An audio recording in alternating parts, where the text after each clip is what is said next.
don't sing. Don't sing? Yeah. You mean don't sing? How about a poem? A poem. In Xanadu did Killer Khan this bitchin' treasure trove retrieve, where Alf that groovy river ran, through taverns, measureless to man, into the sunny, sunny sea. So twice 5 miles of fertile ground, with balls and flowers wandering around, and there is this chick on a dulcimer. She took the dulcimer and plugged it into this giant big amp system and started, like, playing Fleetwood Mac tunes. Uh-huh. I know this through meditation. This is what Samuel Coleridge really wanted to write when he wrote Kubla Khan. He was actually prophetic, but all that laudanum that he took just messed him up. No, this is not the Poetry Channel. This is LuchaWorld number 30. Part 2. Part 2. Or take 2. Take two. We originally did this podcast live at the Gold Coast Hotel. In Las Vegas. In Las Vegas at the Cauliflower Alley Club. And we decided to junk it because I had been drinking heavily. It was like 10 p.m. Yeah, it was 10 p.m. Yeah. We were both exhausted, but no, thank you for being so gracious about that, Fredo, because I was like, I felt like I was making sense the first 15 minutes, but then I was just like rambling nonsense, so... Plus, I remember that being like a show where we paused a lot towards the end. It was, yeah. Like, yeah, I think we... And I did a Jim Cornette rant that went rather long. That's right. But that's the bad thing when you're not into the podcast. I end up going like into a long rant about someone. I never realized that, but that is good to know. Yeah. Even though that first take of episode 30 was a disaster, the Cauliflower Alley Club was a blast. Had a wonderful time meeting new people, catching up with old friends. This was your first time there, Fredo. Yeah, I met a few people. Mm-hmm. I don't remember who they were, but... Eric Schmiel. Yeah, I met Eric Schmiel. Awesome guy. Really good guy. Yeah. Yeah. He's one guy I'd always love to catch up with more than I usually do. I met quite a number of people. John Mastandrea, who... Oh, yeah. Yes. Yes, John. I didn't know his last name. Yes. Our friend... Or as Karen called him, John Matshuliak or something. Oh, did you remember That's right, our friend Karen Merritt. She was there, too. Like, let's call him John Matshuliak. I like that. Okay, you're now John Mashuliak. Or some long... Masuliak. I like Mashuliak. Yeah. Yes, we'll go with that. Yeah, so we saw Karen Merritt, who's always great to see. Uh-huh. Friends Dan and Mary Lou Farren came for the first time since Cauliflower was located in Studio City, California. So this was their first time in, over 15 years, easily. And, I don't know, we just had a wonderful time. And we did a podcast, too. We did a podcast, We did a podcast, not our podcast, but a podcast for another network. For another network, a rival network. Yep. Check out Wrestling Viewpoint Network. Our old friend Ken Napzok and Logan X interviewed Fredo and I. Yeah, if you ever meet Ken, bug him about not knowing who El Dandy is. Yes, give him a hard time about it. Yeah. Send him continuous emails. Apparently he never saw WCW, which is probably good in some way. Well, actually, because some of WCW was actually better than WWE. It was better for a while. It was better than WWE, but boy, when it crash landed, even like the worst moments in WCW were more watchable than a lot of wrestling. This is going on today, like in TNA and all that. Well, before they thoroughly buried every luchador in WCW, there was a bit of a renaissance period for. Yeah. But that's that story we know very well, don't we? We'll have to do like the WCW podcast at some point where we just talk about how bad it was. That would be cool. That would. Whatever happened to all the luchadors in WCW? But yeah, if you folks want to check that out, Wrestling Viewpoint Network, and during Cauliflower Alley, both Ken and Logan X. Actually, there's another interview where Dan Farren and I interview wrestling historian Tom Burke. Listen to us first. Yeah, listen to us first. Yes. Listen to our podcast first, then listen to the one with Tom Burke and Frank Mott. Followed by Dan Farren interviewing the Destroyer. That's right. And asking him about girdles. I don't know what that was about. What? I have not heard that one yet. I must listen to it. Yes. So that's Wrestling Viewpoint Network. You can find them on Facebook, iTunes, Stitcher, and do give Twitter, Ken too. a hard time about Dandy. Twitter, too. Don't forget Twitter. Let's not forget Twitter. Wrestling Viewpoint Network. And also want to mention designbyhumans.com. Whenever you visit the LuchaWorld website... You know how horrible we are at like promoting other stuff compared to like Stone Cold Steve Austin, where it sounds really cool, and whereas us, it's like this horrible like, oh man, let's promote this stuff. It's like forced out of us. Well, I am not forcing out the Design by Humans because you turned me onto that site. Yeah, it's actually really good if you guys want cool. It's a great site with lots of imaginative designs that you can get art prints, but for the most part, you want to get like T-shirts and tank tops. They have. They just added tank tops for those of you who like wearing tank tops, and for those of you wrestlers who like to wear tank tops during matches. And if I wear something cool, not some like generic wife beater shirt. Oh, exactly. Yes. That's yes. what I'm saying, yeah. Well, in fact, my recommendation, one of the newer designs on designbyhumans.com right now is the Lucky Number 13 shirt. It's a black cat with these green eyes, and it says Lucky Number 13. Really? I'm going to be purchasing that very soon. And wait till they have a sale. Or free shipping. Actually, they have free shipping today. Oh, do they really? For Father's Then I'll be buying it tonight. You got to get it before midnight. I'm going to buy it for Father's Day, even though I'm a mother. You know? We should also tell them to visit that T-shirt store in Huntington Park. If we could remember what it was called. With the good-looking girl. Just look for a good-looking girl selling bootleg T-shirts. On what street was that? Was it Pacific? I can't. It was. What was the next to Sombrero? Sombrero, the Taqueria El Sombrero. Yeah. And we'll talk more about Taqueria El Sombrero. There's a whole bunch of... Buy some bootleg. I bought a bootleg Social Distortion t-shirt. Fredo has a huge crush on a gal who sells T-shirts in a T-shirt shop in Huntington Park. And she is very cute, so I can understand Actually, it. The way she talked was kind of... was weird. It was adorable, though. Yes. Adorable. It was an adorable type of accent. I also want to thank Lucas Dickinson. I'm always bitching and moaning, saying, please write me at my email, liger, Lyger, at AOL.com. Now, I don't even remember in episode 29 bringing up the song Have a Whiff on Me. I think I remember. Okay. I do remember. I know that it was me who said that because I... Yeah, because I wouldn't. I certainly wouldn't say anything about that. It was... a song that I grew very fond of that was recorded by Mungo Jerry, who is one of my favorite bands of all time. And yeah, I thought nobody would even pay it any attention, but Lucas Dickinson sent me an email saying, you mentioned this song. It's a version of an American folk song called Take a Whiff on Me. This version was recorded by Mungo Jerry, a very catchy cocaine song, and you thought no one would write you about it. And you did, and I want to thank you, Lucas. Finally, somebody wrote me. Somebody's listening to us besides the 4 or 5 other people. Exactly. I felt so pathetic. I've been begging people to write me at Liger, Lyger, at AOL.com. But thank you, Lucas. And, thank you for pointing out the history of the song, because I did just a little informal research. There's a cover by Leadbelly. There was a cover by the Flying Burrito Brothers in the 70s. A whole bunch of people have covered the song. Now, Burrito Brothers was this Tito Santana and somebody else. Raul Mata. Raul Mata. Yes. Carlos Mata. Carlos Mata, too. Yes, it was a trio. Tito was the captain because... What was that M&M? It was Mil Mascaras was the third guy, right? What? The M group in L.A. Remember? The M group? Yeah, there was a group in M with just the letter M starting out with the M. Al Madril, I think, might have been one of them. Oh, okay. I do remember like the early 80s. when I was a kid in the 70s. I just remember watching it and I was like, man, people actually used to watch this in LA. Oh, God, yeah. They used to do silly...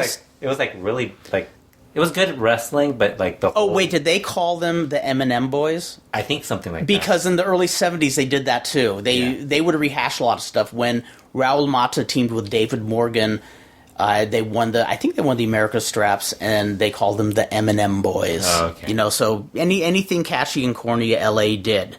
Whenever there's a lot of corniness in pro wrestling. Oh, games. God, yeah. Well, what I loved about LA was it was so kitschy and so corny, even in its heyday. Yeah. Also, want to say hey to Scotty Astro, and, well, it's Sunday night here in Walnut Kills, California. When do you think this podcast will go up? Probably tomorrow. Tomorrow. Okay, that gives ample time to say June 17th, Tuesday, 5:30 a.m. June 17th? Yes. Yes, that's Tuesday. Correct. I'm just confirming it. You had me worry there. I thought my mind is going, and I'm stone cold sober. 5:30 a.m. Eastern Standard Time. Set your DVRs. 5:30 a.m.? Yes. What channel is this on? National Geographic Channel. Oh, okay. Yeah. That explains. Yeah. Our friend Scotty Astro is going to be appearing on an episode of I'm Gonna Get This Bird. It's a reality series about bird watching. So this is a true Renaissance man, this Scotty Astro. He is a luchador. He is a bird watcher. He is also an expert on insects. This guy is one of the coolest guys I've ever met. He travels a lot, too. He does. He travels all over the place. Highly suggest you check this out, because they had a 2-minute preview on the website, and they have a little angle where they're going to trespass over somebody's land so they can catch a sight of some bird. And Scotty does... excuse me. Scotty leaps over the gate, the no trespassing gate, a la luchador, vaults over it like a wrestler jumping into the ring at the beginning of a match. It's bitchin'. And now we can get into lucha libre. Are we talking about the cauliflower right now? Or? Yeah, should we talk about cauliflower? Yeah. Now, what were your impressions? This was your first time. I enjoyed it, but like you were saying, we were talking about it, how there weren't as many... there were a lot of LA wrestlers, indie wrestlers, but there wasn't a lot of legends, like older wrestlers. And you had mentioned that in April, when they usually have it, yes, there were more legends and fewer like guys who were actually actively at the moment. I know it was fun for me because so many of our friends from Southern California were there. That was really cool, but. Yeah, I think it was anticlimactic for a lot of people. It was like going to an indie show in LA and seeing everybody again. It's like, what? Like you're seeing Supreme and Sin Sage and Chaos. It's right. It's like we're going into our own Logan backyard. X. It's like, I could see these guys, Andy Durazo, the cameraman. That's right, our buddy. Photographer from LA. I know, we could see them any day of the week, yes. and here they are in Vegas. Yeah. But it was fun to have that many people representing the SoCal area. But it was anticlimactic for people who, in the past few years, I mean, you'd have Jake Roberts, Rick Steamboat, Stone Cold Steve Austin, all these guys present, and it was compared to the previous years, it was a weak lineup. Well, Nick Bockwinkle was there, and you shared a good moment while you were drinking. Kurt takes a picture with Nick Bockwinkle, and decides to get a little too close to Nick Bockwinkle as usual, the usual Kurt Brown. Yeah, my hair was covering his face when Dan took the picture. So if you could find Dan Farren's Facebook page, he has it. Yes. Or is it on your page too? It's on Dan Farren. It's probably on my page too. Both of ours. So you can see me making a fool out of myself. Poor Nick Bockwinkle, who's like 80-something years old. Yes. Has his face covered up by Kurt's hair on all over. In my Facebook, I have my airplane spinning album that features pictures of me giving people the airplane spin. This will be my second album, themed album. It'll be the hair covering album where my hair will cover people's faces. Awkward moments with pro wrestlers. Yeah, well, I've had a lot of those. That's been my career. And then we saw, I think, you actually saw Terry Taylor before I did, right? Yes, I did. The night before or something. Then B. Brian Blair was there also. Who else was there? Terry Funk. I saw Terry Funk there too for a while. Yeah, he's there almost every year. It's rare. Mil Mascaras. I saw Mil Mascaras. You didn't see him. I didn't see Mil Mascaras. Because we left the day earlier, so we really... Yeah, we weren't able to stay for the banquet. Yeah. I can't remember who else I saw. They weren't that many. I'm trying to think. Cowboy Bob Cali was there. Yes. Who had an emotional moment, too. That was... They were giving an award. They honored an orphan? Yeah, there's an orphanage in Africa that Father Jason Sanderson...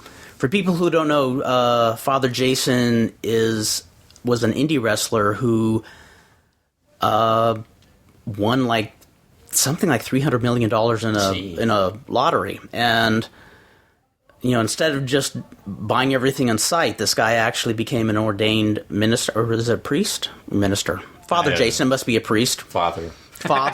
Yeah, but he's a very, very nice. I was disappointed he wasn't here this year. He's always a wonderful presence at Cauliflower Alley, but he had set up like an orphanage or mission of some kind in Africa, and Bob Kelly's wife really wanted to go serve there, and he was telling her it just wasn't safe.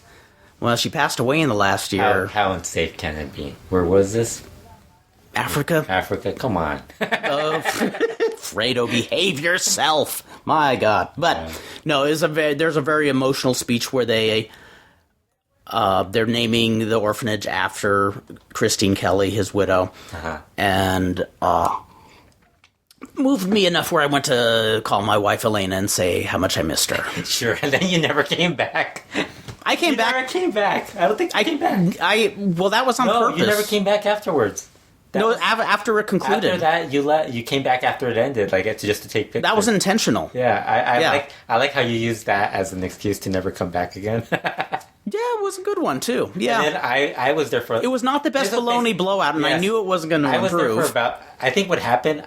Was it you left first, right? Out of our table. Wait. I could swear somebody else did Paul leave earlier? I mean, Logan X leave earlier. I think somebody left. I think Logan X left earlier. And then I saw... You left. No, you left. No, somebody else left, like, to get your beer or something. Phil went to go get Phil Lander. Thank you for the beer, Phil. And then you left. Which I had many. You left afterwards. And I think John left, too, like, to go say hi to some other people. Yes. And then, like, we were all sitting there, and I could just see, like, Logan, Ken, myself are just, like, bored out of our mind. Because we're like, not... We're actually, like, in a completely different era of pro wrestling. Mm-hmm. So we weren't really, like, into all this old... Well, I have to say, in my honest opinion, the baloney blowouts are usually pretty cool events. This one was not one of them. Yeah. Because there was a lot of talking. There was, like, a lot of talking by, like, that one dude. Morgan just nonstop talking, like, reading notes and stuff. And it's like... It kind of got... It was kind of like starting to wear us out. And then I think you left, then Logan X left. Yeah. Then Ken left. And then it was just like three of us. And somebody... I think Phil came back and sat down. And as soon as Phil sat down, I was like, you know what? I'm going to leave. And I ended up leaving. I came back with you. And I also noticed at other tables people were getting up and leaving too. And then I know Dan told me that Mary Lou wanted to leave too. It was... And it really irritated me a lot. First off, I want to say I really, Carl Lowry's first promoter I ever wrestled for. He's a wonderful guy, but it irritated me that he and Morgan Dollar were both bearing the so-called scandal sheets. Oh, yeah. Indirectly that was saying Dave Meltzer, And he was right all along. Exactly. They said they were like, I can't remember exactly how they said it, but they alluded to that they were spreading rumors. And but everything that Dave Meltzer printed was true. Yes, and even repeated, like everything they wrote was exactly what Dave said. Yeah. Like you could disagree with a lot of stuff Dave Meltzer might write, where it might be wrong. We've sent information to Dave that he's written wrong. Exactly, yes. I mean, I'm sure if you ask him, he might not remember it. Mm-hmm. But, I mean, we remember because we sent the news that he gets wrong. Exactly. But, I mean, this was something that he got right. Just didn't write that it was going to... I guess they just didn't want it to be revealed so soon. But I heard it from several other sources already. I mean, they shouldn't have said... They shouldn't have let the cat out of the bag. They got carried away in their anger or whatever. And I know I saw Carl Lauer's Facebook page. It was like... It was a little too much. Yeah, I didn't... There's some stuff you could argue about. That was like one of the weak points. So it was a surreal night, but I actually liked the. I mean, the rest of it was pretty good. I mean, we went to the wrestling shows. The wrestling shows were, like I was telling Dan, it's hard for me to like really get into like indie wrestling now when you're watching En Busca de un Ídolo. Oh. These guys are doing like all these... I was sitting next to these guys who were dressed... Yes. I'm not kidding. These guys were dressed like wrestlers or like rock stars or something. Yes. In spandex and stuff. You laugh. Again, Kurt leaves again. Mm-hmm. Kurt basically didn't... Kurt spent more time at the bar than he did at... Yeah, Cauliflower Alley for me. I just want to make this clear. Cauliflower Alley for me is... going to one place where I see all these people that I've known for years, and the only chance we all get to congregate together is And at drinking. Cauliflower. Yeah, drinking. Yeah, I mean, my friend Tom Burke, who I've known since 1978. Darla Staggs, all the people from the old WFIA crew, Ken Jugan, and then a lot of people I've met, in recent years, like Frank Mott. And there's a lot of really neat people involved with Cauliflower Alley. And my whole thing is, and since I don't have to drive anywhere, I drink more than I usually do. But it's hilarious because we're watching the wrestling, you leave, so I end up watching it, and it's like, it's all right. Like, some of the matches were good, but it's like, it just doesn't compare to, like, what you're watching in CMLL and all this other stuff. In fact, this is a good segue. Yeah. What I heard was that... I will say the cheerleader Melissa's match was... Was that the one with good. Singe Sage? Yeah, and no, that was a different one. But her stuff was good. The other girl, the girl that was from TNA was pretty good also. But the ref kept screwing up everything. Oh, really? Yeah, so it's like, it kind of like messed it up. But it's like, it was something that you could watch at any other indie show, so it wasn't something I what little I saw I thought was good, but it went an awfully long time, which is kind of call that was the other thing. I think we got there like at 7 to like the Sunday show. We got there like at 7, and they were telling us that they had already been going on for like at least an hour. Yeah. And then they had a Royal Rumble or a Battle Royal to close it out with 39 wrestlers. And like I think we finished. I think we got to number 23 and decided we didn't know who any of these wrestlers were. Also, yeah. I mean, outside of the name ones, there were a lot of indie wrestlers that we didn't even know who they were, and it's like, yeah. And no disrespect, but it was like, no, it wasn't. It's not like it was a bad show. It went a long time. I call it indie-itis. Yeah, a lot of independent. I think we had just watched indie wrestling. Like, we had gone on an indie show like a couple of weeks before. Yeah. So it was good. I mean, and I'm the last person to really criticize it because I saw so little of it because I was going around drinking and hobnobbing. Kurt was drinking, and I was playing the slots. The funniest was when somebody came and asked me, saying, "You're Kurt Brown?" I going, "Yeah." Says, "I heard you're a good hookup for marijuana," and I'm going. If we were in California where it's legal, I don't know, but no, I'm not holding, dude. I know who said that. Conan. Let's just admit it. Conan would have. No, it's more like I'd go to Conan saying, "I hear you're a good hookup for marijuana." Conan would have been bro. Go to Kurt Brown. Kurt Brown's the guy. You mean he won't send you to Colt Cabana instead? Oh, well, I guess that's the perfect segue into Busca de Idolo, which is, I think, the best wrestling TV show going right now, in my opinion. And do you agree with me? No. Lucha Azteca. No, just kidding. Yes. Well, I mean, it's not the best. It's the best show going on because it's not really a TV show. It's online. Yeah, true. But still, it's the best show. Yeah, it's the best show. The best video. The best show. And that's the problem nowadays with pay-per-views and all this stuff. It's like hard to figure out what to name. Like, I mean, I guess you just say best show in general. Yeah. But yeah, it's really good. I think CML is going to just burn us out with all these shows they keep coming up with. Like, they came up with that CML Informa show, where it's like a news show, which I have not seen. Yeah, that's on Wednesdays. You're not going to watch that. But they've had Tirantes on. They've had this Wednesday they're going to announce the finalists. For this Friday will be the finals for En Busca de un Ídolo. And I'm guessing it's going to be Hechicero versus either Carbonario or Dragon Lee. Which either will be great. Yeah, either will be great, because either one of them deserves it. I like, when I first saw Hechicero, I'd say, okay, this is like if Ray Mendoza and Phantasma had a child together. He looks like a hybrid between the Villanos and Phantasma. Oh, jeez. But the guy's such an awesome worker. Really nice guy, too. Yeah? Yeah, he's really good. Amazing worker. He and Cavernario, I am huge marks for, especially Cavernario. Yeah. I really loved Hechicero's match with Dragon Lee. You know what's so weird about this tournament is, like, when it first started, if you gave me, like, all 8 of the guys, Carbonario and Hechicero were automatically 2 of the top 4. I thought, okay, those 2 are top 4. Yes. But it's weird, like, when it started, I thought Soberano and Super Halcón Jr. And I wasn't high on Super Halcón Jr. I just thought CMLL was higher on him. Yes. And I thought, they're going to elevate him.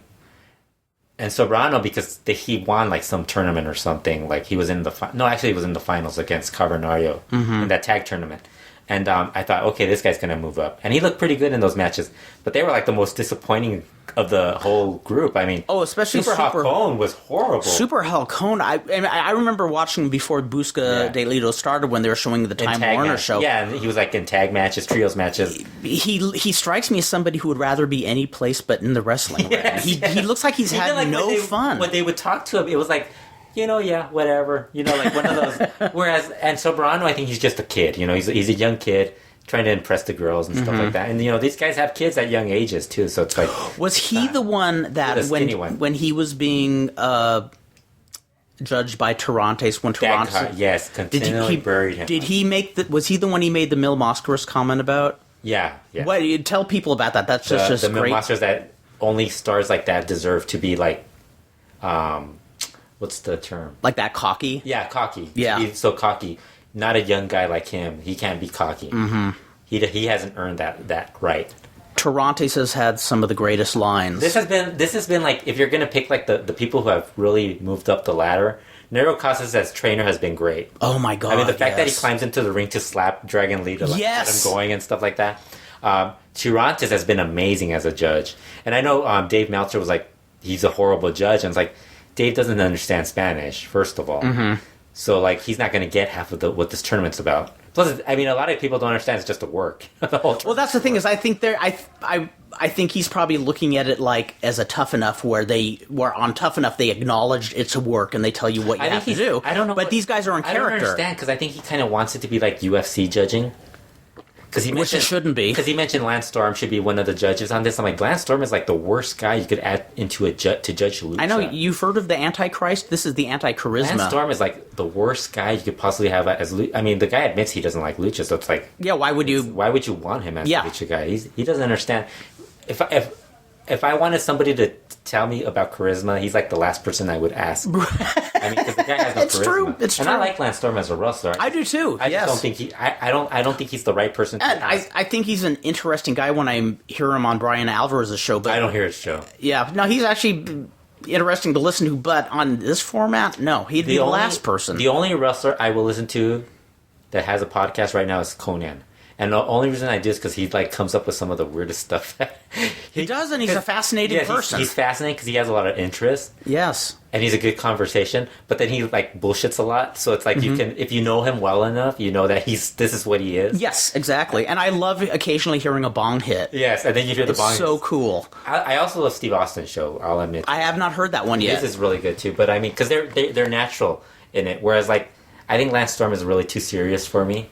Well. And Busca de Idolo, this, how do you say, it's a hard-working, but you can't call it a serious show because they are in their characters. Yes, and it was a work. And the whole judging thing is a work. And they're also judging it as that, and then there's also that they're judging not just work, but also charisma, getting over with the crowd and stuff like that. Because they've actually openly admitted that Hechicero's the flaw that they sometimes see in Hechicero is that he's not working the crowd. He's not getting the crowd involved. And the last match, he did that. So they actually praised him for that, although Rush didn't. Rush was like horrible. And again, Rush is in character. Rush was horrible in character, but I mean, he was great in character, but he's horrible as a judge because he was just he was just knocking these guys. But it was similar with La Sombra. They did the same thing, but at least they weren't as bad as like Mr. Niebla, like talking about all this well, that's what I haven't seen. I heard some of his stuff was a disaster. Oh, like what was the story behind that? The last two shows he was judging, he was a little bit drunk. He was usually he's a little bit drunk. In those last shows, he was way one of those where even the layperson can tell. Oh, the last show he judged, he kept repeating a word like over and over again, and you see Tarantes on the side like just holding his head down, like just like laughing but like holding his head down, like this, like it's a disaster how bad. Oh my god! You're bad when Shocker sounds normal. Like Shocker's Shocker's a little out of it when he does the show. Right, you could hear him slurring his words sometimes, but like when Mr. Niebla's like totally out. Wow. That's really bad. And then he started doing a lot of... I think what also kind of caused a lot of problems, he started saying stuff about the women. Like putting down women. Right. And Tirantes had to like make sure he would like say something positive. Like correct it. He would say something positive about women just to not like put down Mr. Niebla. Yeah. And it's like, but people wouldn't get it. They always caught Tirantes just being like an asshole towards the wrestlers. But he really did give a lot of good points. No, one of the things I like about being able to read your write-up on Busca de Idolo, my Spanish is terrible. One thing is that when I hear Tirantes, I can understand about half of what he's saying, as bad as my Spanish is. But I love when I read your write-ups, it's like this is a crossroads for Tirantes. He's a whole new character. Yeah, because he's actually being very like honest about his opinion on what they're doing in the ring. Like he loves Hechicero. From the moment he saw him wrestle, Hechicero was great. And that kind of it makes you wonder, what if Tirantes had gotten power like in AAA, what AAA would look like? That's a very good question. Now it's at least now AAA is kind of like getting a different look now. But I mean, Tirantes back then, I mean, maybe it would have been a little more different. I wonder, yeah. But yeah, I'm seeing this whole new spectrum. I would have liked to have seen his shows that he promoted, because I'm sure that would have been something that would have been interesting in Veracruz, where he promoted it. Would have been interesting. I don't know. No, one of the things, two of the people that are pushing the hardest is Hechicero and Barbaro Cavernario. And one of the things I enjoyed, and again, I've watched the show in a very disjointed way. I haven't watched it in order, but I've seen how strong they're putting Hechicero over. I mean, great wrestler, great badass. He's only like, Cavernario's only like 19. Yeah. So, and Hechicero's, I think, probably late 20s. Yes. And which is like young. It's CMLL. true. CMLL, that's young. If you're under 45, you're young. You're young. Or if you're Negro Costas, you're forever young. You're eternal. Forever young. Yeah. But what I dug is when Hechicero and Cavernario wrestled each other, I thought, now most promotions would come up with a finish that puts each other over strong. Well, or is intended to put each wrestler over, but essentially would have like a non-finish, so none of them, look weak. Well, no, they had Cavernario slap the Cavernaria on Hechicero, and he submits clean. Yeah. And that just made Cavernario look all the more bitchin', that this guy who's been steamrolling over everybody. Or like guys losing via countout. Like how many... Yes. I think that was a Dragon Lee match, wasn't it? The Dragon Lee match with Cavernario, he did a plancha from the top. Not a 450 splash like Dave Meltzer's. No, it was not a 450 splash. Dave Meltzer's mentioning how they're doing so many 450 splashes to the floor. I'm like, they haven't done any 450 splashes to the floor. No, this was just They've done tornillos and they've done... I don't even think they've done like anything that risks, like they've done some not crazy. Really. They've done some crazy Hechicero did a couple of really wild... Oh, Hechicero, the first match, he did that bump where he did the leg drop. Yes. Off the guardrail where he spun backwards, and it's like, never do that again. No, but it's a spot he does in the ring, which is like, I'm guessing he's probably done it outside. We just never seen it. Yeah. We've never seen it being done. Well, when Cavernario did the finish where he did a flying body press from the top of the corner to the outside of the ring. Yeah. And he, landed splat on Dragon Lee, and it looked like he nailed him good.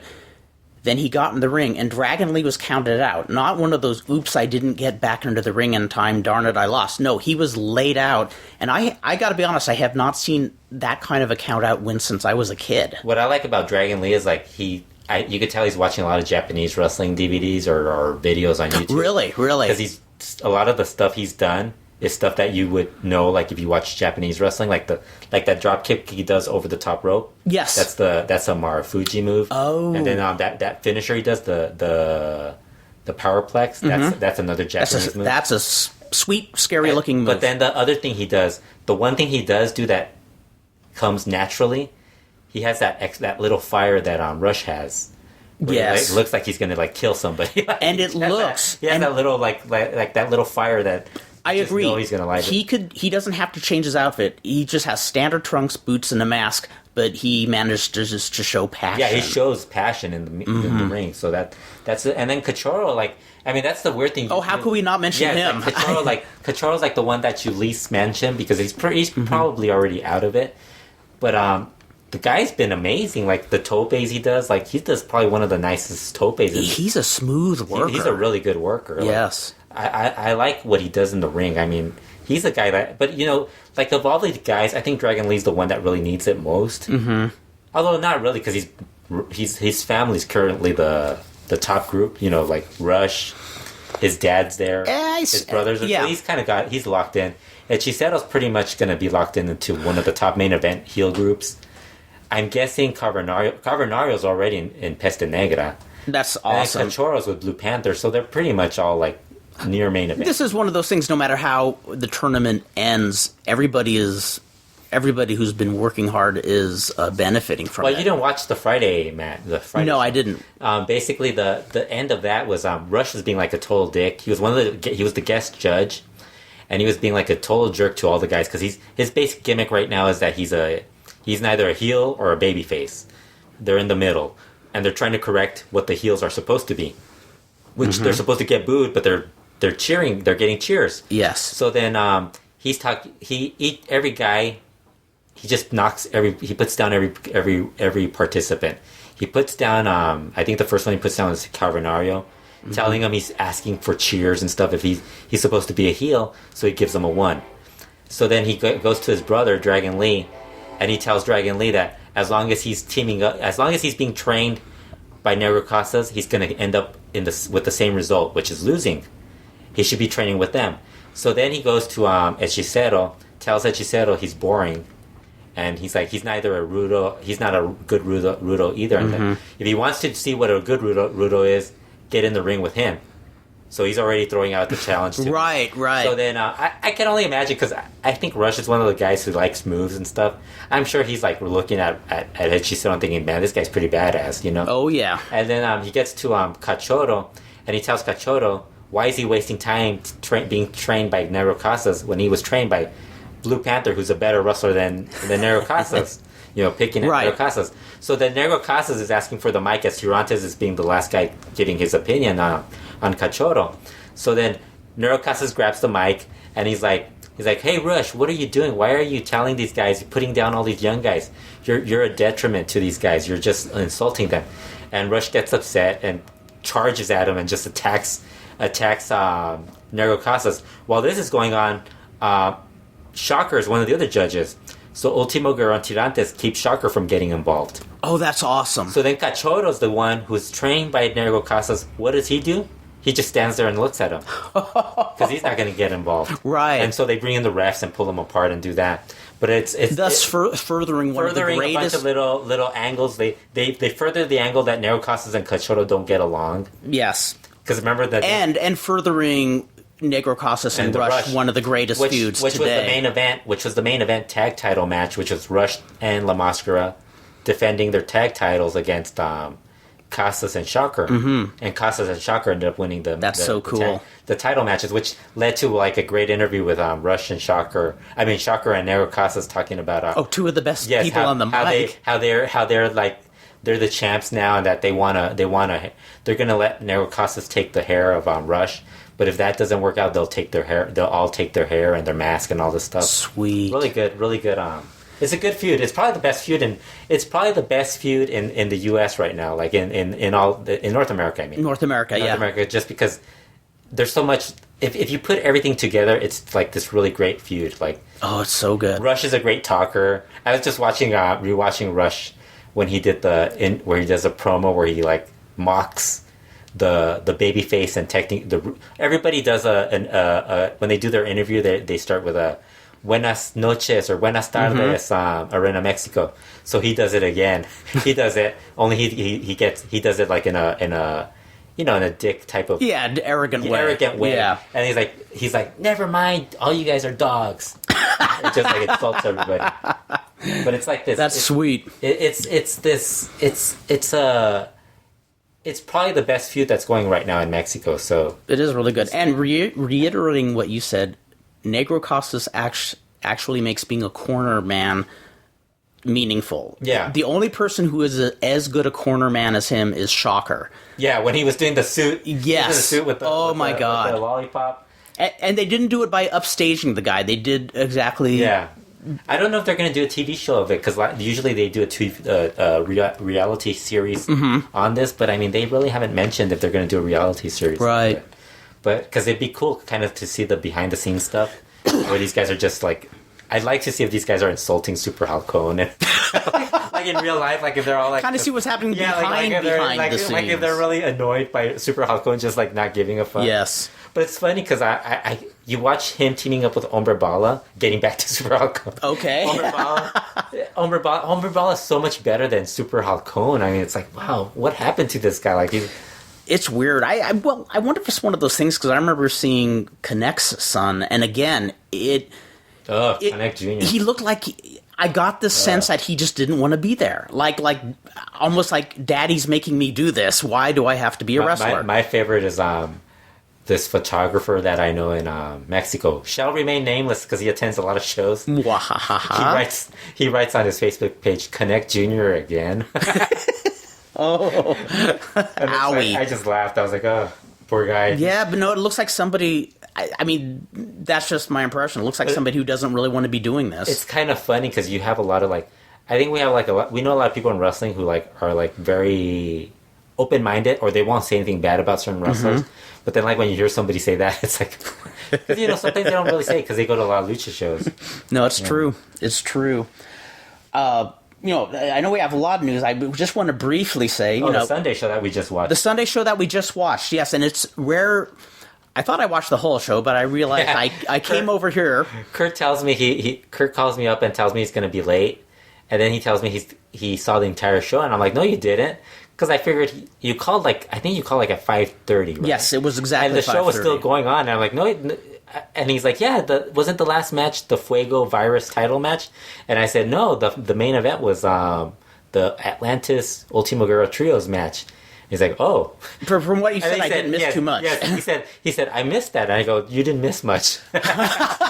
In fact, you know why? Why I thought Virus and Fuego was the final match is because on the CML website they didn't list Atlantis' match. Yeah. In fact, I thought it was. Did. No, it did. Seriously, I had the whole lineup. The lineup has Atlantis and all that stuff. You just must have missed it. I'll look again, and I'm gonna paste the fit page and email to you. Because the poster has that. It wasn't the poster. It was like a CMLL, the web page. They had the whole lineup, but Virus and Fuego. Poster on there too. Okay, well, I wasn't looking at the poster.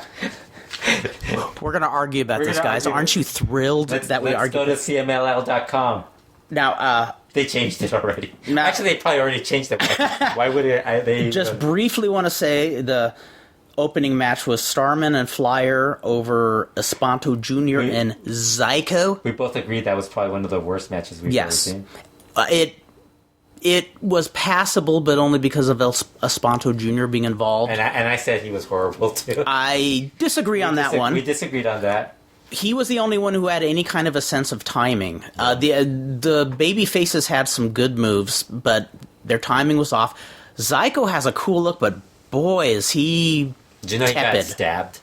What? He got stabbed once. I think it might have been near Arena, Mexico or something. Was it because... Or in his neighborhood. I think it was where he lives. Was it because he's such a bad worker? No.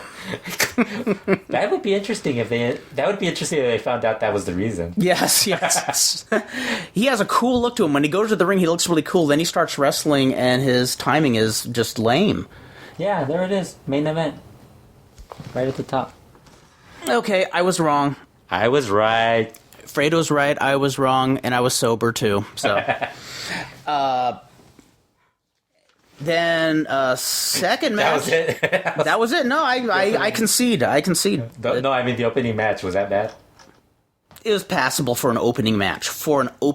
But I've seen much better opening matches. Would you say most of these opening matches, like the bad CML opening matches, would be good indie matches, like in some of the shows that we've gone to? Probably, huh? Yeah. Oh, yeah. I mean, we've been to some indie shows where it's like... Well, and also we've been to indie shows where you see an opening match where it's either a really horrible match or it's two guys who are good, but they don't realize you're the opening match. You're not supposed to try to steal the show, and they do 20 topes in the first... It's fine if it's PWG where the guys are good. Yeah, well... In the opening match, yeah. But no, this was a passable opening match, and they...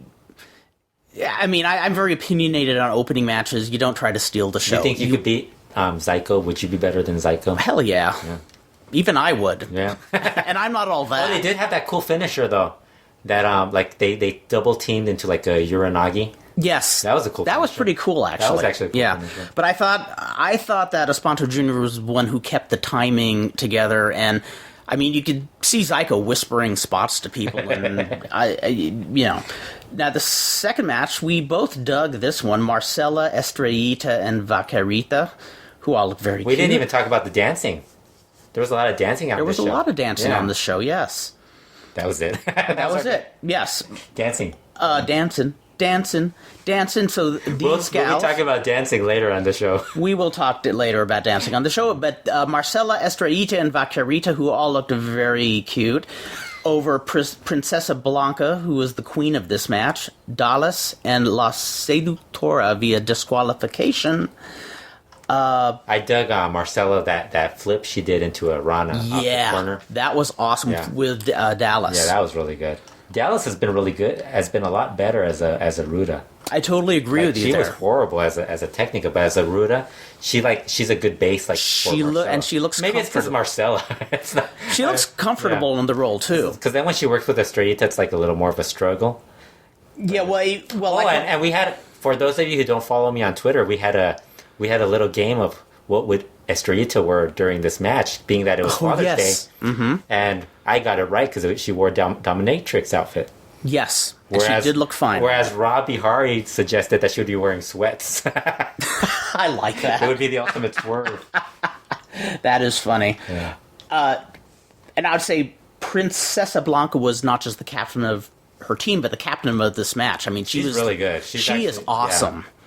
And she's cute too. Vaquerita is really good too. Yeah. She had a better outfit too. She wore like a Mexican national soccer team That was outfit. cool. That was very cute. Because the last time I saw her, she was wearing she was working like this she's a cowgirl, so she wore like a flannel shirt, like a cut off flannel shirt. Yes. And then like her tights were like flannel. This was much cooler. And then she painted like pants, body paint pants on, and it looked like the hokiest looking thing. This actually looked a lot better. This was cute. She's actually a lot better than she might be a better worker than like a lot of the CML women that have been there in the past. Yeah, well, I gotta say, even at times when this match, when the girls who were a little bit greener than Princesa, I mean, they were working their butts off. They work hard, and I give everybody a lot points better for than that. Luna Magica. Luna Magica. Yes.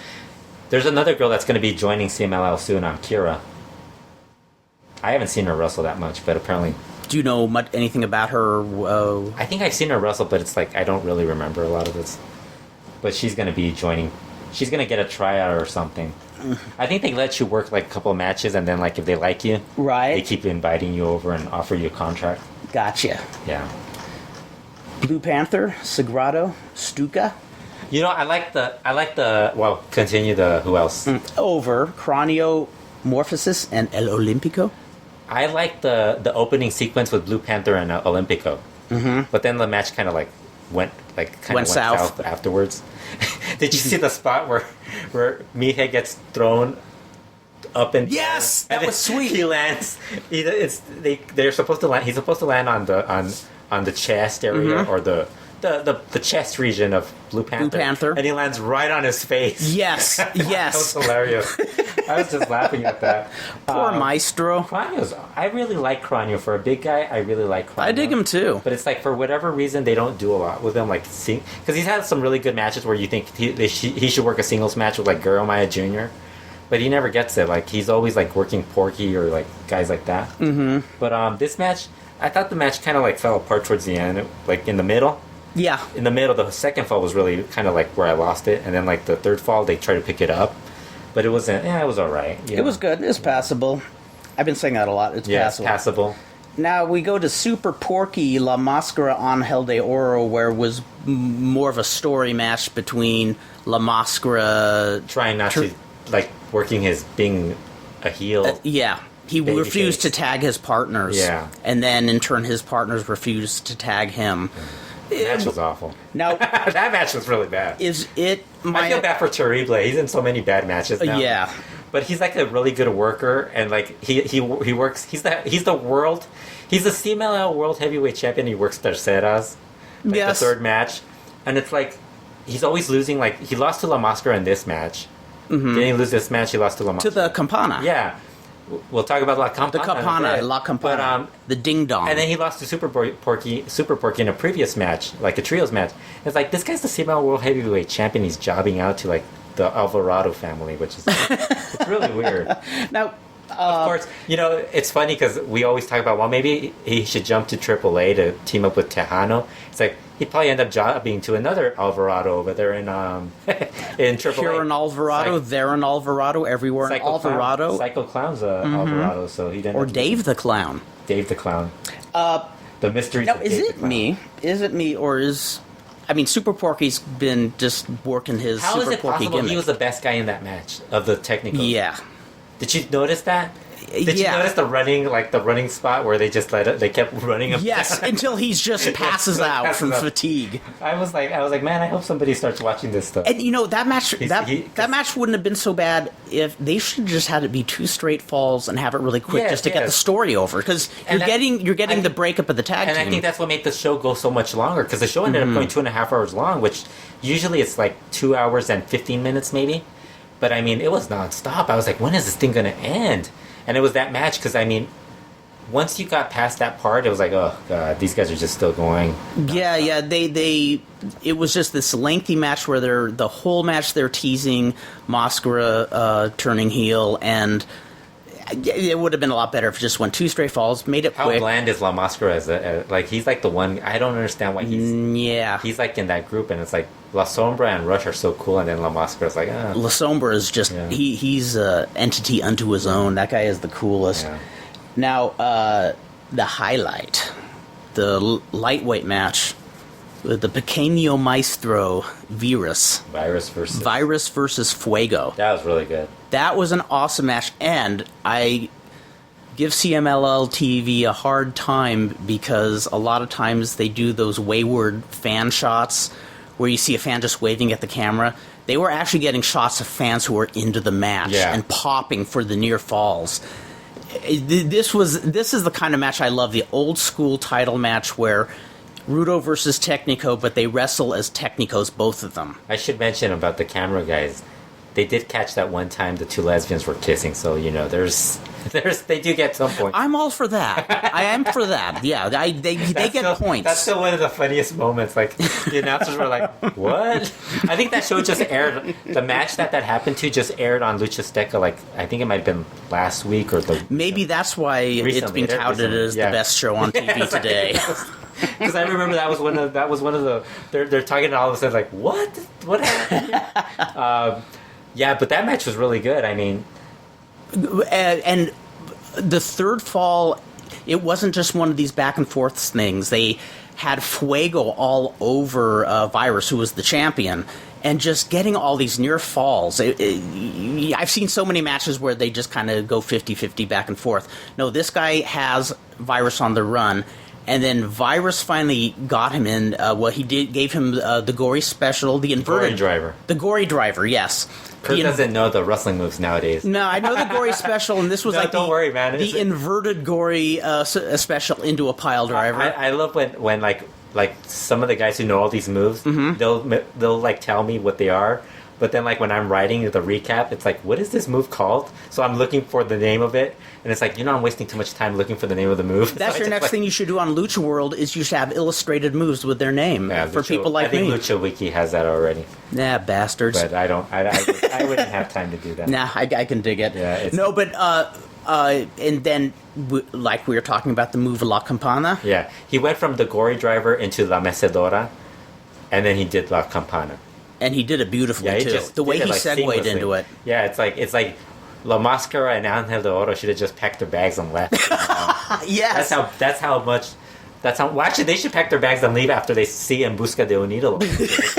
These guys are already like getting passed. Like, they're going to get passed over at some point. I mean, yeah, you're right. One quick thing about Virus is this match. This was like an old school technical match. Got over with today's audience, and the audience enjoyed it so much they threw money in the ring afterwards. Yeah. Not just a little, a lot of money in there. I saw like some pesos, like some big old pesos. I can't. I marked out for this because I love when people. I saw some Canadian money in there too. Do you have a microscope? Canadian coins. Canadian coins. What's the exchange rate? I didn't see any American dollars though. Yeah, I think some yen. There's a little bit of yen in there, from last time Tanahashi came by. Probably. There's a lot of Japanese attending these shows. Have you seen? I haven't noticed that. Yeah, there's a lot of Japanese. There's always at least a couple of Japanese people at Arena Mexico, Arena Coliseo shows. But this is the kind of match that I remember you would see a lot in the 80s where a Rudo, if it was a title match, he just wrestles a straight technical style. And that's what they did here. And it worked. I mean, with the modern day crowd, it still gets over. What's so great about Virus is that every single one of his matches gets over. His singles matches, his title matches, they always get over. But for whatever reason, it's like, it's just done every so often. But it's like, it always works. Like, he's always getting over with, because he's so good in the ring. I mean, it's hard not to. And just that name, The Little Teacher, I dig it, And it's just fun. You remember how one of my being an old man, one of my complaints, I miss the old days of Mexico where they used to have a welterweight title, light heavyweight title, a lightweight. Well, I got to see a lightweight title defense today.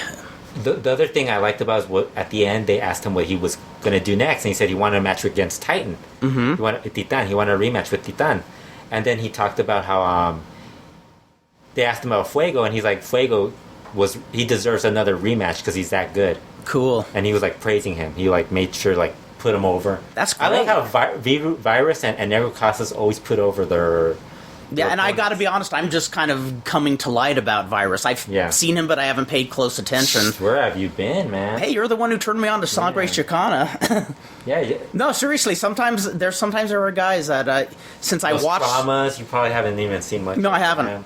No. Dr. Cerebro. I've seen Dr. Cerebro. Yeah, because I give you tapes. Yep. That's right. No, seriously, since I watched so much less... Hechicero's No, I love Hechicero.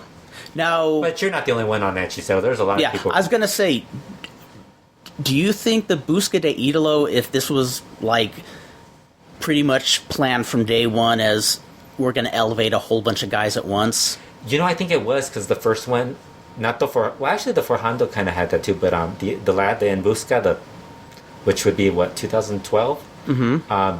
They had like 5 guys that actually ended up. I think 4 or 5 guys that moved up because Euphoria they elevated, and that guy's no rookie. That guy was a guy who's been in CML since like 2007. Yeah, so he not even a rookie by storyline. And he even had a son. I mean, his son is wrestling in the most recent En Busca de un Ídolo. I was going to say, is Pepe Costas going to be a contestant? The guy next who was time? Dragon Lee back then ended up being Mystico, the new Mystico.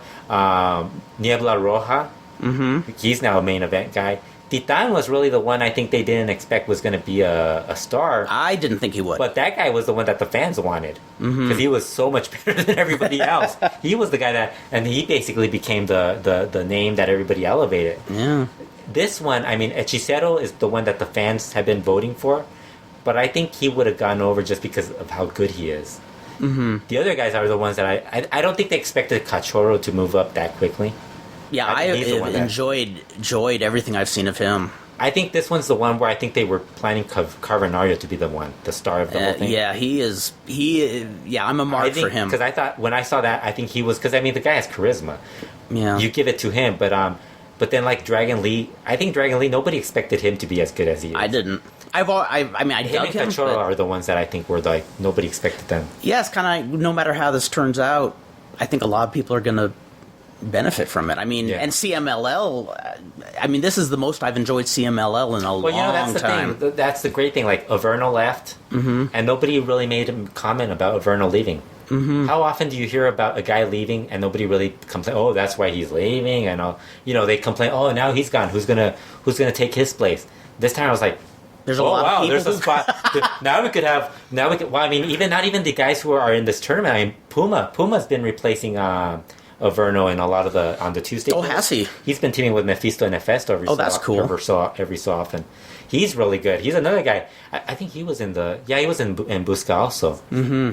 He was the other guy. Remember, because they made jokes because he wore a cape and a crown. Yes, and yes. They would make that's on my YouTube page where Ultimo Guerrero spins around and like, look at me.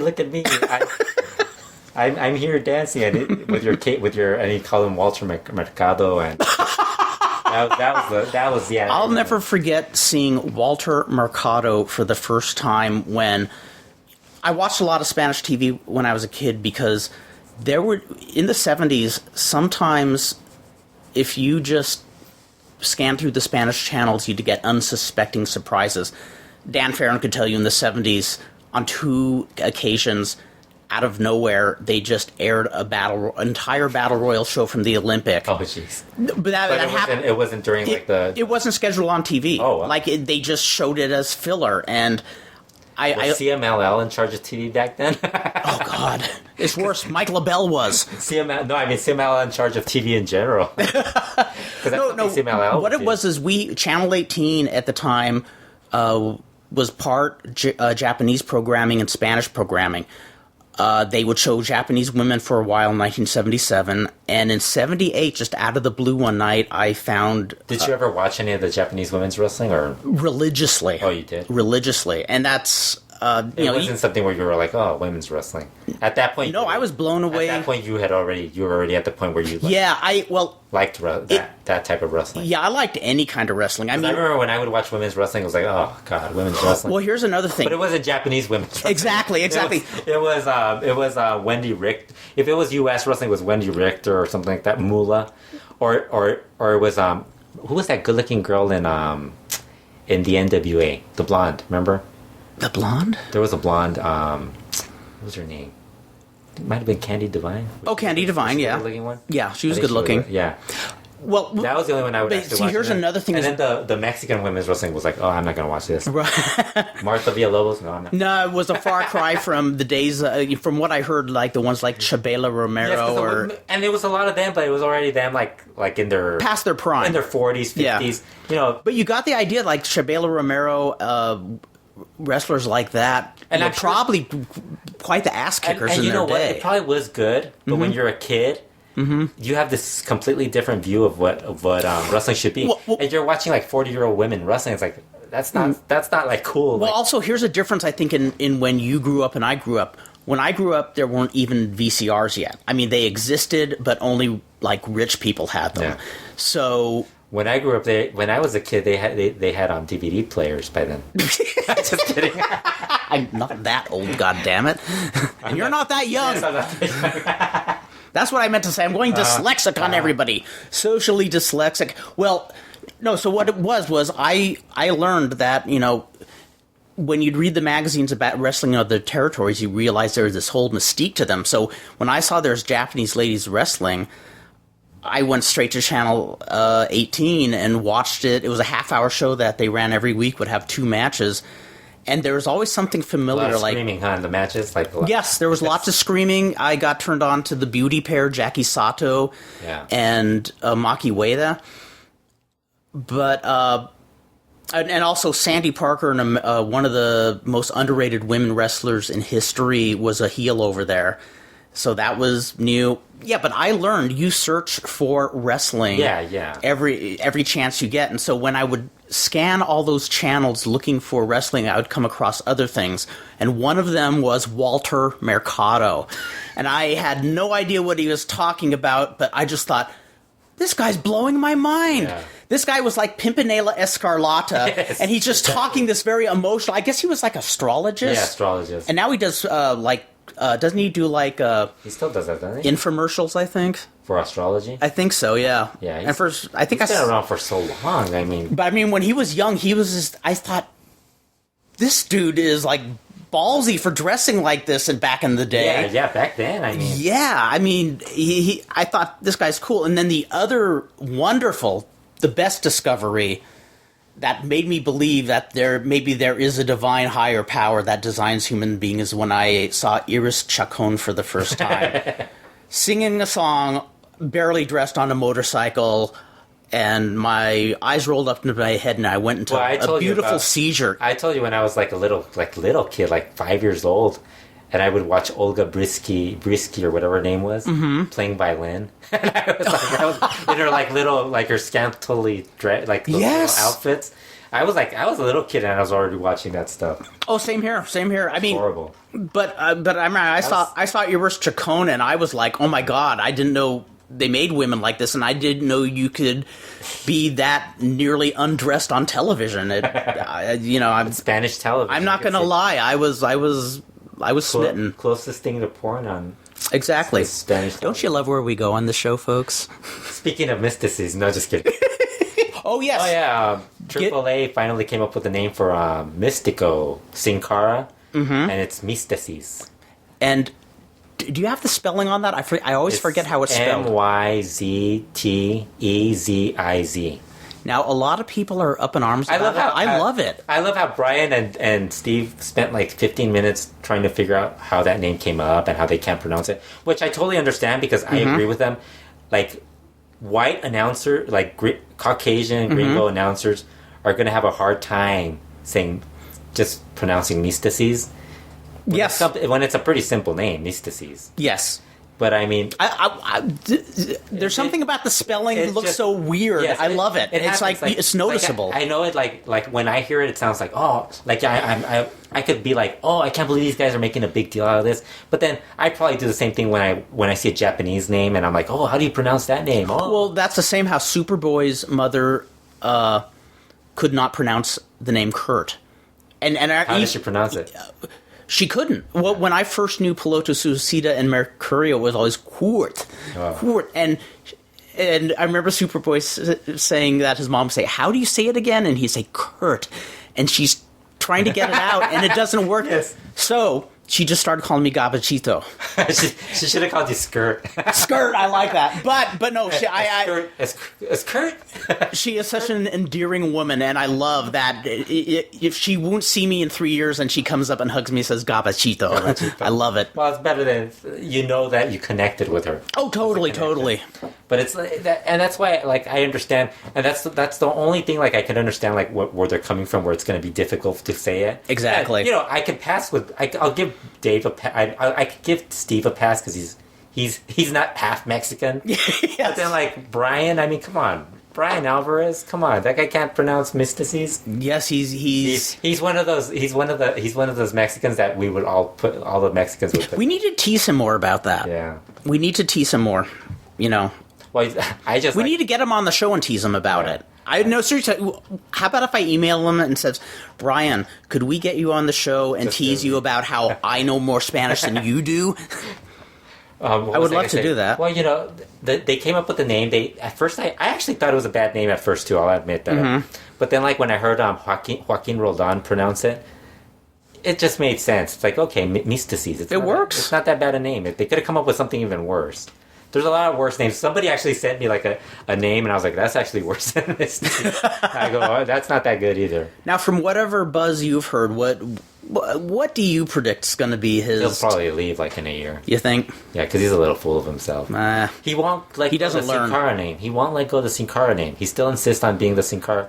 It was funny because they asked him, they're like, you're going to be Mystices. Yes, I'll be Mystices in AAA, but on the indie scene, I'll still use the Sin Cara name. And it's like, there's already another Sin Cara. Just drop the name, and it's owned by the name is owned by somebody else. Unless WWE completely drops the name.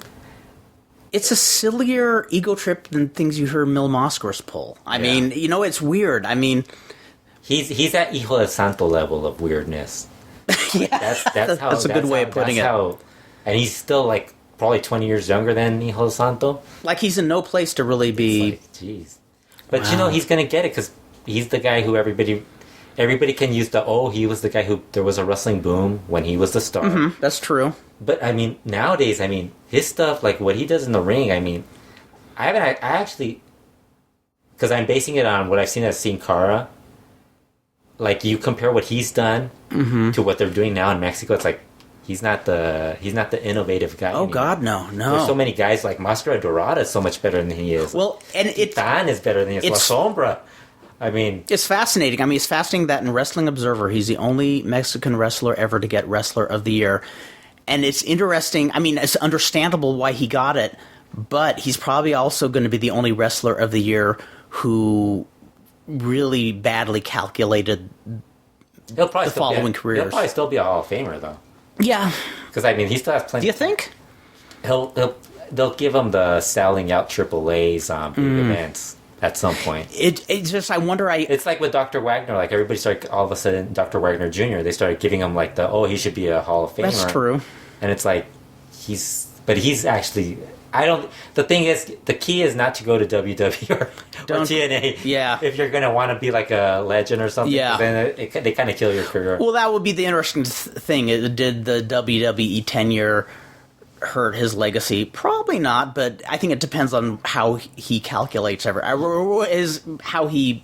will, I think it might more with the Wrestling Observer Hall of Fame people, because there's a lot of guys who probably should be Hall of Famers in the Observer Hall of Fame. Oh, hell yeah. And Dave won't give them even like El Dandy's a perfect example. Dave won't give you like a reason to include him in just because he was in WCW. And that's a shame. Run. It's like just because Jerry Jarrett TNA didn't work out, does that erase all the success he had in Tennessee? Remember Antonio Pena when there was I remember they asked Dave Meltzer who the one guy he thought went in too soon, and he mentioned Pena might have been one of the guys, and it's like, because apparently it fell apart when all those guys left, but it's like I actually thought what Pena did afterwards was far more brilliant than any other promoter did at the time, because I mean he was basically bringing like this skeleton crew and still selling out buildings, and he was amazing and he created new characters. A lot of those guys are now like working in like main events in AAA. And what was so amazing about him keeping it together and having sellout crowds was,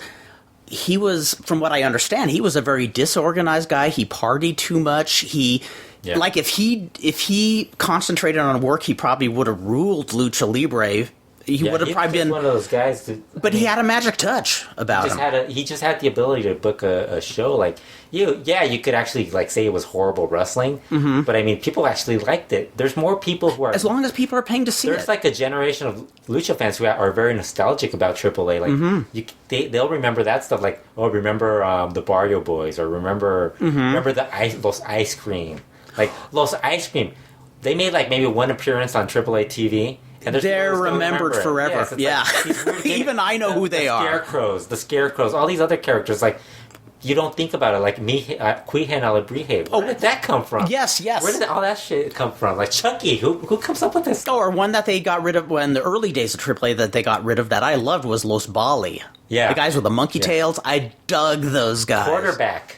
Yes. Who comes up with this stuff? I love it. Like Frank Needy and Al or whatever those guys, the gangster group. Like it was like all these different characters. The year he actually had a good run with like those two the Brennan brothers. Remember that in '98?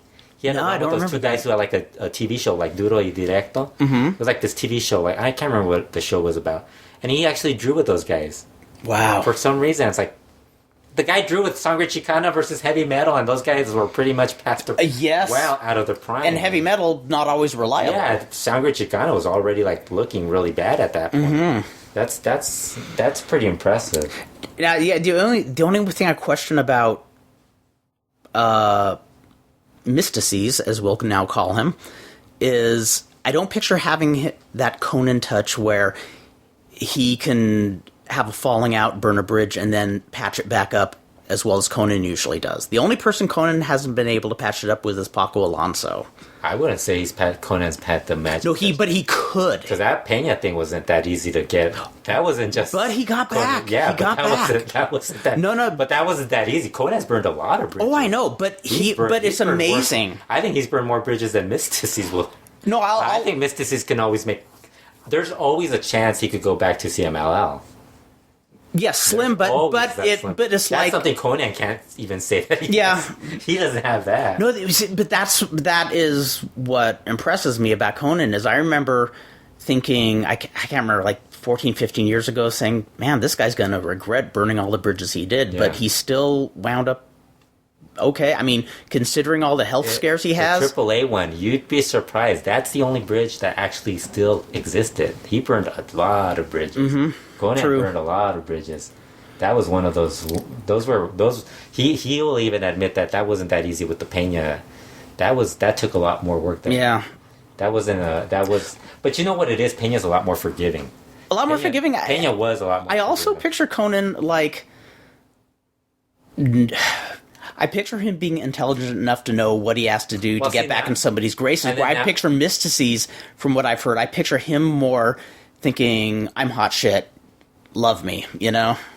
But Mysticis doesn't talk shit about guys as bad as Conan does. Conan. Oh, really? Conan talks a lot of shit. No, that's true. That's true. Mysticis doesn't talk he'll talk shit about like Mystico. So it's more just his personal arrogance about how great he is. That one guy, but the way he comes off is where it comes off. He doesn't. I hear you. He doesn't talk like Conan talks. No, that's true. Conan has a podcast. Have you heard his podcast? Oh God, yeah. No, you're absolutely right. No, you're right. He's a guy who like always has like these weird issues. Mm-hmm. No, he'll say it right off the top of his head. He's one of those guys who.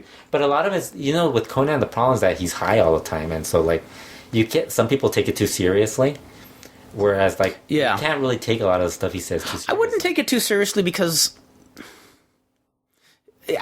one, wrestlers talk shit all the time. Conan's one of those guys who will, like if you confront him, he'll talk to you about it. Right. So then it's up to that person to figure out, okay, maybe we blew it out of proportion. Yeah. And we could get past it. Whereas, like, Mystices, or whatever he's going to be called now, he's burned bridges just because he doesn't want to learn how to do stuff. Mm-hmm. It's his own fault. And he doesn't want to accept the blame. Right. It's rather him not accepting the blame. It's you're the one that screwed up. But it's not him talking shit about people. I mean, Hijo de Santo and him didn't have like a good relationship, and they get along. Right. Conan doesn't get along with Hijo de Santo. Conan doesn't get along with, like, Mysticis gets along with, like, all these people, but, like, he just, it's him. Like, his ego is his problem. Gotcha. It's not him talking shit about people. Gotcha. It's two different things. Yeah, it's two different things. It's not the same thing. What was the other one? Oh, we should talk about Taqueria El Sombrero. Thing. That was one of the most fun nights I had in a long time. Yeah, that's one of those things where, like, you actually showed up. I think you showed up on time. That was one of the times you did show up on time. And we showed up like an hour. We still showed up a little late. Actually, we showed up on time. We showed up on time. We were. Was it 7 o'clock? 7 o'clock. We were there, and there were only two other people there, ready for the show. Superboy wasn't there. No other wrestlers were there. I guess we should preface it by saying this was not a wrestling show. This was at Taqueria, a Mexican restaurant, where they were Sombrero in Huntington Park, and they were honoring the El Moro family, the Superboy, his brothers, and his sons. Yeah, and it was a blast. But yeah, we were the first ones there. We showed up early. We decided to walk around for about 15 minutes, which basically was all. We went shopping. Yes. So then we got back, and we ended up enjoying a ton of Spanish karaoke for like 45 minutes long, nonstop. Like all these random people singing karaoke, and then like this skinny dude started dancing with this like lady that was like had like a hunchback. Yeah, she's very old. Yeah. She wasn't that old. She was just hunchback. Oh, really? She wasn't that old. She just had like a hunchback. But there were several older ladies who kept dancing with the guys. When you left to go to the car, these two little old ladies started dancing. And it was like this weird, and then like people kept on singing, like all these random people started singing. So that was like about at least till like 8:15, right? Mm-hmm. Because 8:15, like around 8 o'clock was when people started showing up. Yeah, and the ceremonies were supposedly already to have begun, which they didn't. And then we saw somebody you actually met in Vegas. That was a trip. Yeah. We ran into somebody who we met in Vegas. I met in Vegas. Kurt met in Vegas. Yeah. I didn't know who that. But no, what was weird? Really nice guy too. He's a really nice guy, but this was so bizarre. This guy comes up to me in Vegas and said, "I've seen you wrestle," and I thought... But it wasn't him, it was his friend, right? Yeah, it was his friend. Yes. Because he told me afterwards what happened. Okay, yeah, but his friend had saw me in Westminster just recently. The girl that was with them at Vegas asked you what your name was. Yes. That's how it started with That's him. right. And then he came over, they both came over and said that. And they just happened to see me wrestle in Westminster a few weeks ago and never had seen me before, and we just happened to meet in Vegas. Yeah. And then, you're right, in Huntington Park a week later, we meet his friend. Yes. It's like, what are the odds? But he was there too. He met you there too. Except he had longer hair. Mm-hmm. But he was saying, or he had hair because he shaved it. But he was saying that he had actually seen you wrestle in a few times in other places. I guess. Oh, I thought that was at the only Lucha time show, he had at seen the me. Legend show. He said he saw you wrestle at the Legend show. Oh, okay. Yeah, because you were busy talking to Superboy, and I was talking to, and he was telling me he had seen you at a Lucha show, and he was asking me, does that guy speak Spanish? And I said, no, he knows absolutely nothing about, speaks very little Spanish. Just cuss words. Yeah, just a little bit. I go, but he's been around Lucha for so long that he's basically the guy who's been around for a long time. He's one of the, he's the only, and again, you were the only gringo at this thing. That's true. That's true. The continuation of you being the one gringo. The sole gringo. Yes. No, it was a wonderful time, though. I mean, the ceremony they did like Ramon's Chinese Theater, where they put Superboy's handprints in cement, and they hang it up on the wall. They do this with the local singers, local celebs. Piloto, Suicida, and Chivos. Yes, they've been honored. It was fun. It was like it was a party that went pretty late. We saw a luchador singing. Actually, we saw two, Pantera Azteca. And then some guy who's, I think, was one of the guys who promotes or something. Ramon Villanueva, wasn't it? Yeah. Pantera Azteca had a nice voice. He sang very well for really nice voice. He was really good. I was impressed. He should do one of those shows, where they sing and shout, compete. Oh, that'd be totally cool. Yes. With the mask, though. Definitely. Yeah, then, it has to be with the mask. I witnessed the most amazing thing late in the party. Uh-huh. I am one of the few people who saw Kurt Brown dance. And boy, was it a sight. Remember the Seinfeld episode where Elaine danced? Actually, it wasn't that bad. Oh God! Because the girl, the lady, the woman who actually asked you to dance, she was actually dancing well. So she was a good dancer. It was more like her dancing, and you just going around, I'm just just moving around. The only step I know is the cha-cha, so that's what I did, and I just twirled a few times. This is how bad I am with phones and stuff like that, or cameras and stuff like that. I think you started dancing. Now I think there was something else going on, and I wasn't really paying attention. And then I'm thinking, I should be filming this. And it was halfway through, I'm I should have been filming this and posting this on YouTube, so everybody else could see. Yes, dancing. You had mentioned that, and I posted on Facebook, if if I'm the subject of a web redemption on Tosh.0, we're going to have words. If I get a call from Tosh saying, hey, we got some good video footage of you from your friend. Would you like to try that again? They don't have to fly you into Los Angeles because they could just bring you. If they'll fly out Iris Chacon to dance with me. You could explain why you. Yeah, bring out Iris Chacon and then, you won't even have to pay me. I was just laughing at that. But and the funniest thing is her husband, or I guess it was her husband. I believe so. Walked out and I was like, "Oh, Kurt's not going to get away from this." It was a long song too, so it was the longest song of my life because I said, "Please finish the song." I'm a terrible dancer, and I'm thinking in my head the whole time, I'm like, "Man, it's a good thing I'm so antisocial that this lady wouldn't want to dance with me." And I was just like, "Thank God for being antisocial."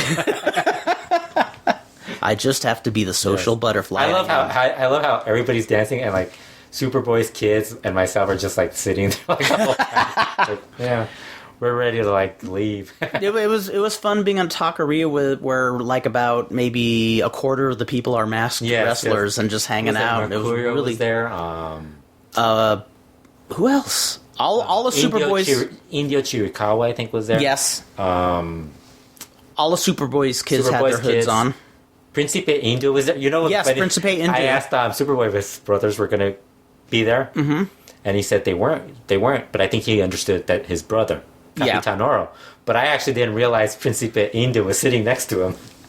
I had no idea. You know what's funny? He had a different mask on that he usually wears. And then he usually doesn't have that. His beard was a little. He had more of a beard this time around. Yeah. The last time I saw him, he didn't have that. Man, beard. He's the one member of the family I gotta say has the youth serum of some kind. Indu is in great shape. If he would paint his beard, I wouldn't have noticed he was Principe Indu. Exactly. I was that's Principe Indu. Holy crap! I can't remember. I totally forgot him, and I was like. Yeah, he found Ponce de Leon's Fountain of Youth, Yeah. Well, is there anything else before we wind up? Oh, we should talk about AAA. They're still not going to be AAA USA. Still months away, guys. This is the months update. Away. Months away, as opposed to August. Okay. So the official word, months away, not August. So it's a waiting game. No, what's this photo? The royal family. What the hell? Jerry Lawler and the Three Midgets. Don't you remember that? I don't remember that. That was from the... Thanks everyone for all the Father's Day wishes, but these three guys are not my sons. Jerry Lawler. It's from Survivor Series. Oh, okay. Chris Zellner just retweeted it. Cute. That is awesome. Yeah, that is pretty awesome. Yeah, so AAA, Conan mentioned on his podcast that AAA USA, because I had been wondering, because Steve hadn't mentioned anything on Figure 4 Daily, and I was like, maybe I should ask, because Steve said he was going to ask Conan, like, maybe I should ask somebody, like, what's going on, because don't you usually, if a show's going to start in August, or being taped in August, or for fall season, don't they already bring it up, like, in May? Oh, yeah. So I was like, it's already going to be, it was already May, and I'm like, nobody's mentioned anything. And there's more to the story that I'm kind of interested in what's going to happen, because it's going to be slightly beneficial in a way. Well, I was going to say, this sounds like something that is going to happen, because we've heard a lot of talk about... Yeah, it's going to happen, but it might not happen. Yeah. Just kidding. Yeah, but it's just it just keeps extending, like... Mm-hmm. You know, the I don't know if you heard that they've been announcing some of the writers that they've been bringing in, and most of them are like ex-WW writers. I did not know that. I listened to Conan's show, and Court Bauer's another WW writer. Mm-hmm. That's about how he knows these guys. They're good writers and stuff like that. But it's like, I think it's kind of like what Conan mentioned. Remember how all the time he mentions how the reason guys in luchadors don't get over in WWE is because they don't have people who could write for luchadors. So how are these guys going to write? That's for the luchadors? a very good point. this isn't really going to work. I don't think so. I mean, the only thing I would think... Unless it's American wrestling. I mean, this is... The only thing I could think is, no matter who the writers were, Vince had the last word. And like you said, he's the type who would try to push a Puerto Rican as a Mexican, thinking he could fool people. Where these writers could come up with something and somebody like Conan to say, well, that's a really dumbass idea, because...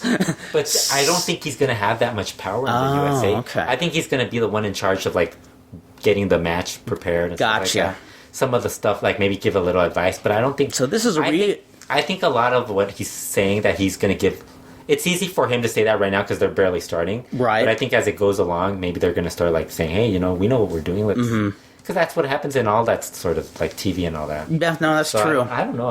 It's a different industry today than it used to be in many ways. I'm curious if it's going to be even happen, because I mean, months away. They keep... When did we first hear about this? 2012? Gosh, I forget. When was Wrestle Reunion? When we met Conan? Wrestle Reunion, the last one was 2012, yeah. So it was then. Yes. So it's been, what, 3 years now? Mm-hmm. It's coming, guys. AAA USA is coming. It is coming soon. And you know what? It's not even been 3 years, because they started talking about it the year before that. Remember, we heard rumors. Yeah, I do remember that. I remember Steve bringing that up. So it's been like 4 or 5 years that they've been rumoring that. So this is something that, well, each time we do a podcast, we'll have to do an update to say... Yes, AAA USA is coming. It's coming. It's coming. Hold on. Coming soon. I'm coming.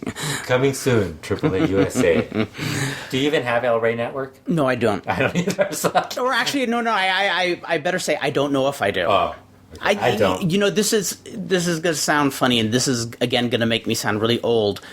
But now we have so many frickin' channels that I don't know what we do and don't have. Well, the problem now is that now it's not just having channels, it's that you could get all the stuff streaming online. Mm-hmm. So, like, I signed up to Hulu. Yes. So it's like, why do I really want these other channels? Like, I can sign up to that's Hulu. A good, yeah. And then I have Netflix, Amazon Prime. Sure, they're giving you free music now through Amazon. Yes. Streaming music. Yes, I've been getting some of that, which is neat. How did you figure that out? Well, do you have to put in your library? No, they actually sent me an email saying... No, but have you listened to it? The free music? Yeah.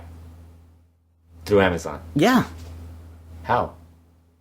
Well, I got free downloads for... Oh, you download? Yeah. Free downloads. Yeah. Okay. That's what I thought you were talking about. Yeah, because I thought it was streaming. I thought it was just them. You could stream it off the... I think I was purchasing so much damn MP3s. I love how you can buy... Yeah. So actually, you don't really know. No, I thought you were talking about something totally different. But I have no idea what you're talking about now. And I'm sober. How many times have I said that Amazon tonight? Prime is now including music. Okay. You get free downloads now. or free streaming music And or something. I have no idea. Then I better take advantage of it because I've been a Prime member. You have like an app. I guess that's what it means. I have no idea. I haven't been paying attention to any of that stuff. We have to know this. We're computer nerds. Yes. Look at us, computer nerds, and we don't even know anything about streaming music and stuff. Yeah, that's when I feel like Cavernario is when I'm at a computer. I feel like this Neanderthal pounding on it, trying to make it work. I like getting my music the illegal way, like finding it getting it off YouTube. when my brother-in-law Amph lived with us a number of years ago, I remember I'd be spending an hour trying to figure what was wrong with my computer, and he would walk down the hall, had just woken up, starting the day, and half asleep, look at my computer, punch a few buttons, and it's fixed, and I sit there looking like a total dork. Which I am, but, that's another story. I have no idea about that. Well, yeah, I do.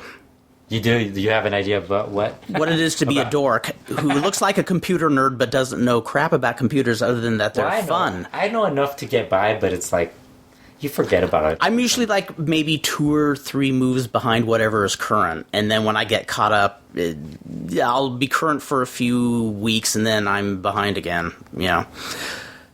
But I'm like the mid-card of computer technology. You're the Tony Rocco. I could probably move up. Yes. But I'm content being in the middle. I'm super halcón. Okay. I'm content being in the middle. Actually, he's not even in the middle. Yeah, he's not soaring. He's not. Yeah. He doesn't soar like a halcón. I have these brief runs where I'm really good at like figuring stuff out. Like, I could download stuff, and then like there's like a couple of things that I gotta like somebody has to tell. Twitter. I didn't even realize that you could like turn off some stuff that you don't have to read. And I have no idea. And then somebody told me, you can turn off these retweets. I'm like, really? Tell me more. I was like, tell me more about this. Yeah, I did just figure that I could have somebody be a friend on Facebook, but if they're driving me crazy with their political rants, I can, push a button and I'm still their friend, but I don't get the rants. I don't know about that. I see my awesome. timeline, and my timeline's like all just like a bunch of like different people like talking about cats. It's a combination. Yeah, I keep that stuff. I love combination of cats. Although I will say I'm a fan of Logan X's post. Oh yes, he's really good at that. And Jack Evans, where he talks about I've never seen that. He didn't have internet for a couple of days, so he's talking about so he decided to read a couple of books, and what he realizes is that people who read books, a lot of books, just read them to put down people for some reason. It was a really good interesting, really good comeback about how so the point is don't read books. That was his whole point. Illiteracy is strength. Yes. Okay, that's going to be a bumper sticker. Yes. Illiteracy is strength. I really like Jack Evans. Like, he should actually he should be a guest on one of these podcasts. Like, yeah, the first time I was really, he's an interesting guy. Yeah, I heard him. God, this was years ago. Like 6 years ago, I heard him on Alvarez's podcast. Where he was saying he was just eating Cheetos or something, or yes, and they were both. He and Brian were talking about how stretching, constant stretching is what prevents injuries, and actually the whole thing was this. I said, yeah, I could listen to this guy some more,